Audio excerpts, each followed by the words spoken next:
halkan waa buundada degmada Luuq ee gobolka Gedo mana helin wax dayactira tan iyo burburkii dowladda dhexe marka laga reebo maamulka degmada Luuq oo waday dadaalo la xiriira hagaajinta duleelada iyo waxyaabaha yaryarka ay u baahan tahay buundada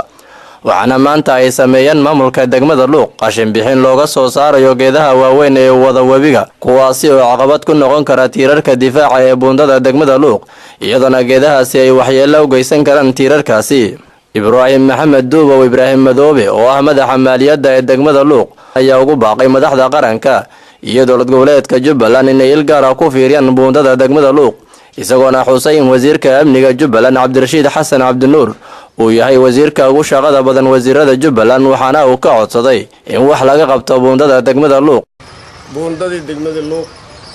oo maartay isku goynaysay labada maartay dawladooda gobolka maartay la wadaagaan ee dariska ay leeyihiin ay buundada ayda ah ay dhibaato oo webiga biyaha uu keenay ay geedihii webiga ay soo qaaday ay buundadii dhibaateynay waxa way dhibaatadii ayda buundadii ayadoo daryeel la'aan ilaa 50 sano ay ahayd ayaa hadina geedihii ayaga ah waxa way waxay sameynayaan geedihii tiirarkii maartay difaac ahaa ay maartay geedihii ku dhacayaan geedihii markay ku dhacaan tiirarkii ayaga waxay ku dhaceen buundadii markay ku dhacdo buundadii gaariga hadii fuulo waa gelgelinaysa hadda waxa way qatar ay ku sugan tahay arinta ayada markaan aragnay ayaa waxaan sameeynay anigoo ah madaxa maaliyadda gudoomiyaha hadda kulay safar ku maqan yahay gudoomiyaha ku-xigeenka labaad ay joogaan أنا اللي يصدري شغلات سنان قبته دقمة دبعتها ما أرتي بونداس أي لا ده هي مركان أرجني با وحاول قرش وأنا معمول أهان إنسان ما أرتي ديارني بعد دويني هي ده بحار اللي راه ده جرا أو جلاي وما أرتي دبعتي وحب عنك جارين ده كأي وضع أيده إنك بحيان جيده ما أرتي كسارة هي هدي ما أرتي عنك فيرسنو بوندادي وضع سيفولي buundadii waxa laga yaabaa inay ma aragtay ay dhacdo sidaas awgiisi shaqadaas ayaa laga hayaa maanta taariikhda ay tahay bishii 30keedi sida ayada aad u jeedaan buundadaas daryeel la'aan inay ma aragtay ku muuqato waad arkaysaan ayadoo sida hadda dilaaceeda aad u jeedaan waxa way shameendadii waagi hore laga sameeyay waxa dawladda markay burburtayba daryeel oo ma aragtay lagu sameeyay aan jirino sideeda iska tahay meel kastana waa u sheegnay dawladda federaalka waan u sheegnay dawladda Jubbaland waan u sheegnay in buundadaas ma aragtay wax naga qabto ma aragtay dhibaatada ay leedahay hadii buundadan ay dhibaato gaartona halbowlihii waxa weeye wadanka ay tahay dekadii ma aragtay labaad ma aragtay wadanka gobolka Gedo dekadii labaad waayo maxay u tahay dekadaas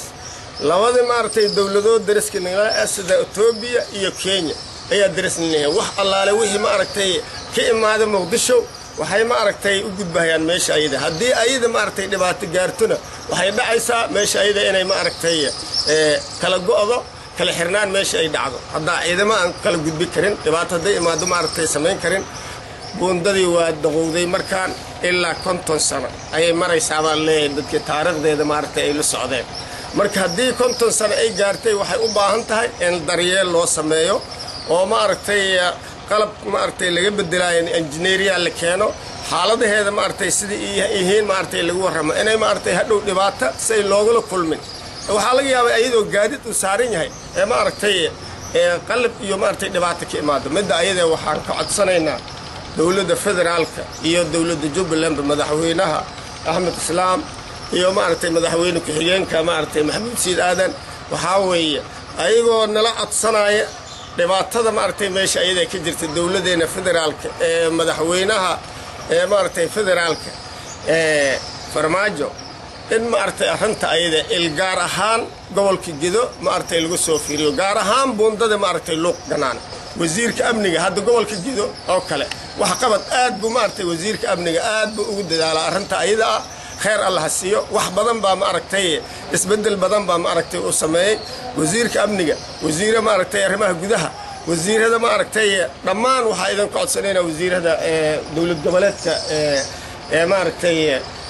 Jubbaland Maxamed Kaafi Aadan Bishaar Kaafi UK wararka KGS TV magaalada Luuq